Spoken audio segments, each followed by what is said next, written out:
এই ধরনের পেশেন্টই রেগুলার, কারণ আমাদের দেশে বন্ধ্যাত্ব বলতে কিন্তু আমরা শুধু নারীদেরকেই বুঝি। এটা একটা সমস্যা। সে পারিবারিকভাবে, এমনকি হাজবেন্ড পারিবারিকভাবে, সামাজিকভাবে সমস্ত ক্ষেত্রে তাকে সাপ্রেস করে রাখা হয় এবং মেন্টালভাবে বিভিন্নভাবে টর্চার করা হয়। মানসিকভাবে এতই ইমব্যালেন্স থাকে, এই ইমব্যালেন্সের জন্যই কিন্তু অনেক সময় দেখা যায় যে আমরা যতই ওষুধ দিই, ইনজেকশন দিই, মনিটরিং করি, হচ্ছে না। এটা হচ্ছে আমাদের যে পুরা হাইপোথ্যালামো পিটুইটারি অ্যাক্সিস, আমাদের যে বডির একটা সামঞ্জস্য আছে, এখানে যে হরমোন একটা গতিতে রিলিজ হয় সেটা কিন্তু হতে পারছে না। সেটা আমাদের কিন্তু খুব সুন্দর করে তাকে কাউন্সেলিং করে বোঝাইতে হবে যে আপনি যদি এরকম স্ট্রেস বা এরকম ডিপ্রেশনে থাকেন, তাহলে কিন্তু আপনার ক্ষেত্রে আমরা যতই ওষুধ দিই না কেন, কনসিভ করা কিন্তু কোনো মতেই সম্ভব না।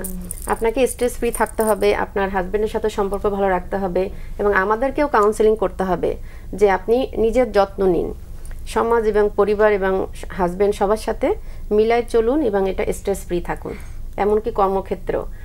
Bottom line, stress may not cause infertility directly, but managing it can boost both your emotional health and your chances of conception.